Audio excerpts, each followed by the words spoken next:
Almost Shabbat Shalom. Hello, everyone. This sunshine, I don't know. There is something about this sunshine that causes us to go overboard, right? So I found this place here in Redondo where the boats are docking, and I think it's kind of a symbolic about what I want to share with you and what I wanted to talk about. And we'll have some people walking because this is a walkway, like that lovely lady. Hello. Hi. So we'll have guests in and out. But it's interesting. I didn't know how this scenery is going to play out, but it plays out perfectly fine. So hello, almost Shabbat Shalom. Hello to you. We are just before Passover. Of course, Shabbat, but Passover is next week, and it's quite a journey, quite the exodus. Quite the exodus that this Passover is, and so here's an analogy, right? You know, sometimes we do things, and they work for a while, but then, or they have the illusion of working, has the illusion that it works. It has the illusion that things are going the way that we want to, but they're not really. It's just like sitting on a rocking chair. You rock, and then you go harder and harder, but you're really not going anywhere. So it's like wasting the energy on something that is not renewable, something that cannot be sustained, something that cannot be learned from or with. It's like a rocking chair that it's just, we just put the energy in back, forth, but we're not going anywhere. And we are at times, it's unbelievable. We are at times exactly that this is what's happening. And maybe fear sometimes works. Fear protects us. Fear protects us from doing certain things. Our thoughts, saying, don't do this, don't do it, protects us from certain things for a little bit. Or maybe it's an illusion that it works. And this is what's happening now all over the world in Israel. And I hope that some of my followers in Israel are watching that and are with me on this, because we're going through a tremendous shift, a tremendous actions that could not be conceived before. The judicial reform, so-called reform, right? People here that are running on red lights. I see people running red lights every day.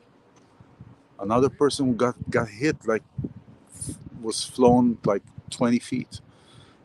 It's this fear. It's this amok. It's like running amok. It's like when something hits from all directions and we are running. We don't know which direction we should pay attention to. And that's like running amok. It's like an animal that is being a prey by a bunch of hyenas or by a bunch of lions or tigers, and it doesn't know which direction to go because it hits from every side, and then we do stupid things.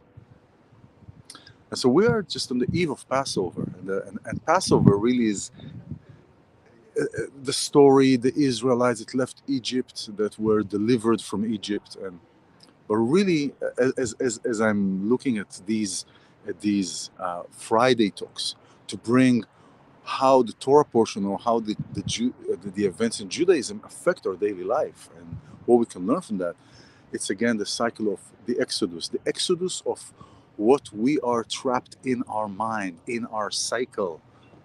We're trapped in many areas in our lives in a circular room. We're trying to find the corner in that circular room. And it's getting out of Egypt, the exodus. And getting out of our own way, getting out of our own preconceived notions, getting out of our own fear.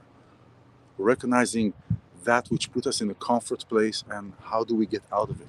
Now, everybody has a different story. Everybody goes through a different story in their life, but we all go through the same things, just in different periods of times. So, what brings us to create a shift? And when I say a shift, I'm talking about a shift in the nucleus, in the essence of the matter, not in the symptom, not he said, she said, or that person is doing this to me and I don't like it, but what's really at the core of things. And when we're not happy, when we're not content where we are, we find reasons in other people, we find reasons in other situations. And when we are in this amok and this running around, it's time to park our boats. See, I see each one of these boats as a fear, for example, and could be a joy as well. But for the purpose of this illustration, I want to see, I look at these boats as, in the beginning, they were all running around. And to see the ocean clear, let's dock our boats. Let's dock our boats.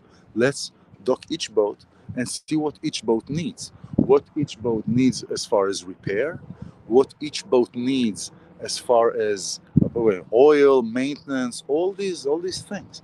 And this is how I see things in my view, and hopefully it helps you to look at everything as a boat. So we can compartmentalize everything, because when we can compartmentalize, we can look at each issue for itself and not in conjunction with everything else. And each issue for itself, and see how can that serve to progress me, to get me out of my exodus, to get me out of my Egypt. Egypt in Hebrew is Mitzrayim, is Mitzarim, which means in between, a very narrow, very, like when there is a like the Gibraltar passing. It's a very narrow passing for ships. I think it's like two at a time. And so it's a very narrow passage.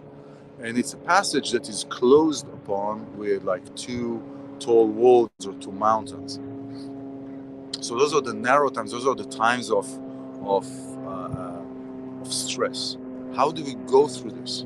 So Ben HaMetzarim, to get out of Mitzrayim, to get out of Egypt, is getting out of the bondage, getting out of the hard spaces, getting out of the tight spaces. So you see how these boats are docked tight, very tight, one next to the other. How do we navigate each of these boats outside without hitting the other boat and still getting to our target? So this portion of this week is portion Tzav. And he talks about the sacrifice, where God tells Moses, go command, tell the people to sacrifice a certain sacrificial, which is called Korban Olah. That specific sacrifice was to eradicate or to heal the thoughts of the heart. Now, we know in Judaism, in Kabbalah, abracadabra, I create as I speak. The speech creates reality. But what is hiding behind the speech? What is hiding behind the words? The intentions, the thoughts. Right? So in Judaism also, the thoughts have a very strong, are very powerful, because each thought, just like when we're talking about sound, when we do sound therapy and I work with you on sound, each part of our body has a frequency. Thoughts have frequencies as well. So when we are in a positive thought, we're in a positive vibration, guess what happens? Everything around us becomes with us. When we have a positive thought, everything we emit this light. We emit this light, so we are attracting this positive to us. When we are in the negative thoughts, when we're in a negative, a lower vibration, it's the other way around. It's it's being immersed in. So positive is like a flower coming out. A negative thought is contracting, is everything So I feel negative, everything around me is closing on me, and I become it. Just like in positive, I influence and the it becomes me. When I'm in the negative space, I become it, whatever the negative thoughts. In the Haggadah of Pesach, he talks about where the Egyptians did wrong by us, by Jews. And the way it's written, Vayareu comes from the word Ra, bad. Vayareu otanu hamitzrim. It should have said, Vayareu lanu hamitzrim, which means the Egyptians did bad to us. But what it says, the Egyptian, let me see if I can in English. The Egyptians did bad us. The Egyptians did bad us, which means the actions of the Egyptians and being immersed in all the negativity and all the hardship and the negative frequencies caused us to turn into these bad people, to turn into this negative energy, because the outside affected in here, and we became it. So it says, "Vayareu otanu hamitzrim," which means the Egyptians, by being the way that they are, they turned us into being bad people. In the Judaism, the Jewish people, the Israelites, actually in Egypt. And this is the same thing. When we are in an environment that is a negative environment, that is an environment that is not conducive to our growth, this is an environment that is not looking to the best and the positivity of society, of what's happening, we become it. We become that. And when we are in the high vibration, we affect and we cause change. When can we create a change, really? Positive change. When we are in that space, when we're in that environment. So let's dock our boats. Let's dock our fears, and especially in these times. I mean, we're now in such a tight bottleneck, and everything is going to explode. In Israel, there is a so-called reform, which is being led by personal agendas and dictatorship, trying to do all kinds of things that are more so infringing on private on our rights and rights of people. But it's been done already. It's just now as if it is now the icing on the cake. Let's do more. And the negativity on the streets. But here's the encouragement. The more negative that we see, that means that there is the more positive that is up, because positivity and negativity rise in the same level. So let's look at ourselves, at our Egypt, at our Passover. Let's pass over our fears. Recognize these fears, recognize these boats, recognize what they represent. And let's take that and create and shift it into positive. And enough with rocking chairs. We don't need to rock the chair anymore because we're not going anywhere anyway. So let's get out of that chair. What is building you and what is supporting you to create and to be where you want to be. Shabbat Shalom. Instead of rocking the chair, rock the boat. There you go. Shabbat Shalom. Bye-bye.